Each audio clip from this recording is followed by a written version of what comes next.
గౌరవప్రదమైన ప్లేస్లో ఉన్న పవన్ కళ్యాణ్ గారి response is more because is ఆ నియోజకవర్గ ఎమ్మెల్యే అట్లీస్ట్ ఆ సంబంధిత ఎంపీ ఏమయ్యాడు, ఆ ఎంపీ ఎందుకు రెస్పాండ్ అవట్లే? ఇది ఖచ్చితమైన క్వశ్చన్ కదా సార్. ఇప్పుడు అది ఇమీడియట్ గా పాసిఫై అయిందో లేదో చూడండి. అండ్ అది సార్ పాసిఫికేషన్ వనజాక్షి ఇష్యూ కూడా పాసిఫికేషన్ అయింది సార్. ఆయన 1 or 2 days లో వెళ్తున్నారని చెప్పాను నేను మీకు. పిఠాపురం వెళ్తున్నారు. ఆయన ఆరోగ్యం సహకరించకపోయినప్పటికీ కూడా ఆయన రాబోయే 2 రోజుల్లో ఆయన పిఠాపురం వెళ్తున్నారు. ఆ ఇష్యూ మీద కూడా అడ్రస్ చేస్తారని చెప్తున్నాను మీకు. ఆయన వెళ్ళట్లేదు, ఆయన ఇష్యూ నుంచి దూరం అయిపోయింది. నేను ఎందుకు చెప్తానంటే వనజాక్షి ఇష్యూలో మట్టి తవ్వకాలు ఇసుక తవ్వకాలు అన్న దగ్గర ఈ రోజు కూడా ఎమ్మెల్యే గెలిచిన తర్వాత పునరావృతం అవుతుందండి. కానీ అక్కడ పాసిఫికేషన్ జరిగింది గౌరవ ముఖ్యమంత్రి గారి సమక్షంలో. ఇది గమనించండి, pacification is not a solution. The issues are continuously flaring up. ఇలాంటి దగ్గర పునరావృతం కాకుండా అవ్వాల్సిన దగ్గర బాధ్యతాయుతమైన ప్లేసుల్లో ఉన్న గౌరవప్రదమైన వ్యక్తులు ప్రతిస్పందించవలసిన బాధ్యత ఉంది. ఇది మా కన్సర్న్. రాబోయే 2 రోజుల్లో పవన్ కళ్యాణ్ గారు దాని మీద ప్రతిస్పందిస్తారు. దాని మీద ఆయన ప్రతిస్పందన చూసి కానీ నాకు చర్య కావాలి సార్. వాడు ఎవడైతే ఆ వ్యవస్థను ఆ విధంగా అణగారిన వ్యవస్థను ఆ విధంగా వేలెత్తి వాడు మాట్లాడిన వాడి మీద ఖచ్చితమైన చర్యలు యాంటిసిపేట్ చేస్తాం. ప్లీజ్. ఓకే, ఏంటి ఈ వార్నింగ్లు ఇస్తున్నారు? అదే చెప్పాను నేను, వార్నింగ్లు ఇవ్వకపోతే మరి మా జగన్మోహన్ రెడ్డిలో ఇంకా ఉంది, పవర్ ఉంది, రేపొద్దున్న మళ్ళీ మేము పవర్ లోకి రాబోతున్నాం అనే కాన్ఫిడెన్స్ ఆ కేడర్ లో ఎలా వస్తుందండి? ఏపీలో తెలుగుదేశం పార్టీకి కానీ జనసేనకి కానీ సరైన నాయకులు లేరా? బీజేపీకి ఎక్కడో చెన్నై నుంచి వచ్చిన వాళ్ళకి రాజ్యసభ సీట్ ఇస్తున్నారట ఏపీది.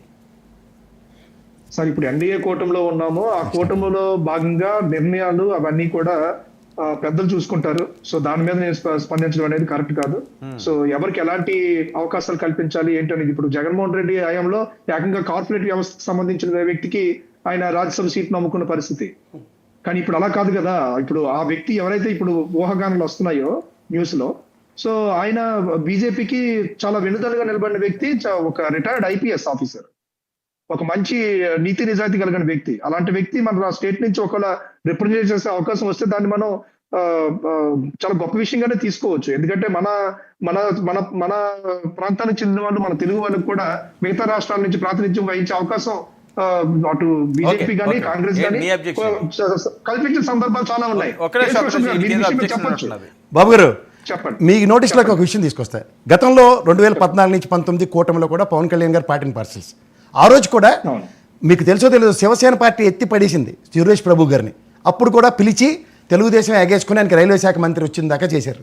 కానీ అప్పుడు కూడా రైల్వే జోన్ రాలే. మీకు ఇవాళ మీకు మళ్ళీ చెప్తున్నాను, ఈ అన్నామలై అనే వ్యక్తిని మనం ఎవరు కితాబులు ఇవ్వక్కర్లే.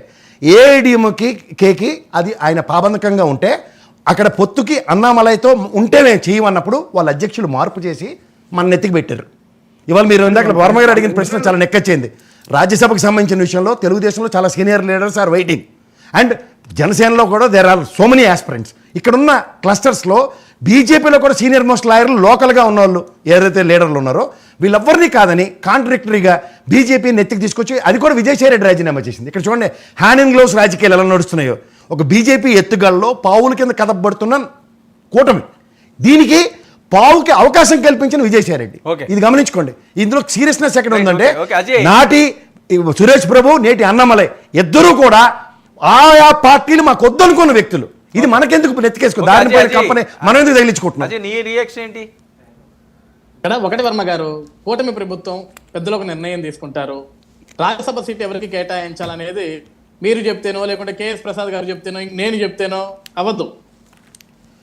వాళ్ళు ఒక వ్యూహాత్మకంగానే ప్రదర్శిస్తారు, దానికి తగ్గట్లే ఇస్తారు. మనం ఒక